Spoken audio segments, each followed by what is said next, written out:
Assalamu alaikum guys, welcome back to my channel. Jag hoppas alla mår bra. Det är så nämligen att jag inte kunde komma på ett bättre sätt att hälsa på er. Så jag kör mitt engelska där, känner jag, tills vi kommer på något nytt. Men som sagt, jag tror det här är min första video på svenska. Och jag vet inte hur...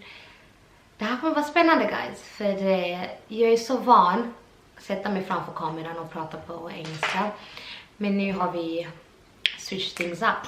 We're gonna spice, vi ska krydda till lite grann. Så vi börjar med det svenska här. Så vad jag ska göra idag, jag har en haul för er alla. Jag har beställt lite saker så jag tänkte jag skulle dela med er, eller visa er åtminstone vad jag har beställt. Vissa av sakerna har jag såklart passat på och använt och provat och så. Men det är så som ni ser, jag jobbar ju något som heter sjal, hijab. För er alla ute som kallar det här för huvudduk och så, sluta med det, för det har en proper word, så den heter hijab. Eller sjal går ju också bra, eller slöja. Från en somaliska affär i närheten där jag bor. Beror väl på var du bor, om du bor i Stockholm, i Gbg eller i Malmö. Det finns ju små somaliska affärer och där kan man ju hitta sjalar som det här. Och de här heter Jersey sjalar och de är lite mjukare och det är somrigt, de är väldigt somriga. Det är det som är så skönt att slå på.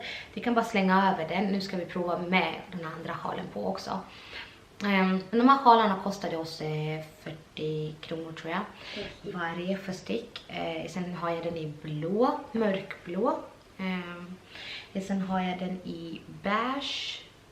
Det här är väldigt typ klänning, sommarklänningaktiga. Och det här, jag kan visa det sen också. Så den är ju så. Och den här är storleken M. Och på mig, de har ju band.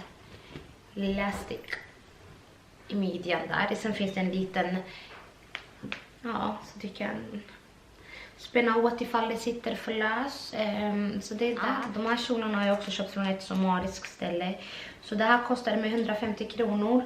Men alltså det grejen med de här kjolarna är jättefin. Och jag vet att den ser jätteliten och små och kort också ut. Men den är inte, den är väldigt elastisk. Så den går ju, alltså det är typ, det är ju också, det finns inga storlekar, inte specifika storlekar, vem som helst kan ha den. För de ska ju sista åt så också. Den är ju, vad heter det? All sizes. Det känns nästan som en studsmatta. Okej, i alla fall. Ja. Så den här svarta ser ut så här. Och den är så högt upp som möjligt. Men det tråkiga med de här kjolarna är, jag måste ju berätta för er. Ju mer du går, ju högre upp går de ju. Du ser ju, de åker ju upp hela tiden. Så om jag skulle ta några varv här någonstans. Jag ska ta ett varv i korridoren. Okej, ja. It doesn't work guys. Jag skulle inte säga till någon att spendera en enda öra för de här kjolarna, för de är inte värda. Så gör jag inte det. Men jag köpte dem för jag har sett så många som har det. Jag tänkte bara, jag kan ta och prova, de ser ju så fina ut av andra tjejer har dem på sig. Men dagens läxa är, just because it looks good on other people doesn't mean that it's gonna look good on you. Så det är en lång kappa, vit, rätt så tjock, så den är väldigt den passar bra till våren faktiskt. Ja, sen har det fickor. Och som sagt, de här fickorna brukar ju vara genomsydda på något sätt. Det sitter ju en liten trådgrej där inne. Men jag har ju klippt, för jag brukar lägga mina händer i fickorna och så. Sen har man ju saker i fickorna såklart. Men den här, den är i storleken M också. Det är så bekväm och jag har haft den några gånger. Och den är faktiskt, sitter jätteskön. Alltså jag vet inte färgen, för den är ju inte riktigt vitt. Men den är ju, i alla fall jag har ju lite makeup som jag kan visa. Vi kan börja med den här pudern. Den här är en puder och den heter Studio Fix Powder Plus Foundation. Igen. So there's 2-in-1. I'm gonna open it. Ska öppna den så får ni se. Den har jag också provat en gång faktiskt. Sen har jag en puder här och den här heter Blood Powder. Den är ljusare så den kan jag ju ha under ögonen. Men den här har jag inte använt och den här är medium dark. Den har jag inte använt. Jag har ju öppnat den men jag har inte använt guys, så där färgerna skiter där. Jag har inte använt den här faktiskt. Som du ser, den är fortfarande på. Sen så har jag Studio Fix Concealer. Så jag har en concealer också här. Och den här är den vanliga jag använder. Och den använder jag till mina ögonbryn. 2 och den är ju lite ljusare som sagt. Så den har jag under ögonen. Här. Så den här heter Love Me Lipstick. Den är... Jag kanske ska prova den här. Ja, sen har jag Prep and Prime Fix. Det här är mask, så jag har 2 stycken här. Och ena är ju Fix Goldie och den andra är Fix Matte. Så den är lite glansigare än den här. Så den här är väldigt, när du vill ha den här matta looken.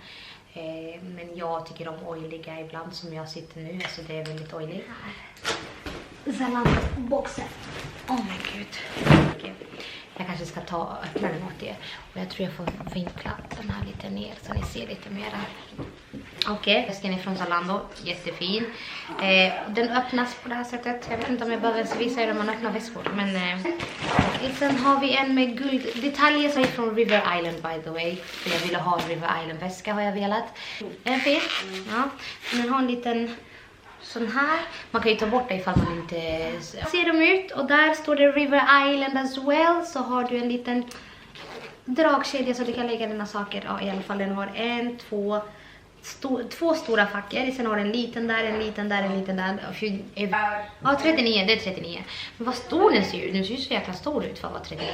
Och det är en liten klack på den för jag tänkte på sommaren. Jag vill ju gå runt med tårna öppet och så. Så det är de. Det är så här ser. Titta. De har ju också storleken 39 tror jag. Ja, jag valde 39. Ja, jag brukar ha 39 när det kommer till mig. Och jag vill ju faktiskt ha lite annorlunda skor där jag kan faktiskt visa tårna och så. Så här ser de ut. Sen ska jag faktiskt ta och visa er när jag har på mig. Och priserna kommer jag länka dem i description. Så om ni gillar den här videon, se till att faktiskt... mycket så vi ses i nästa video. Hej då!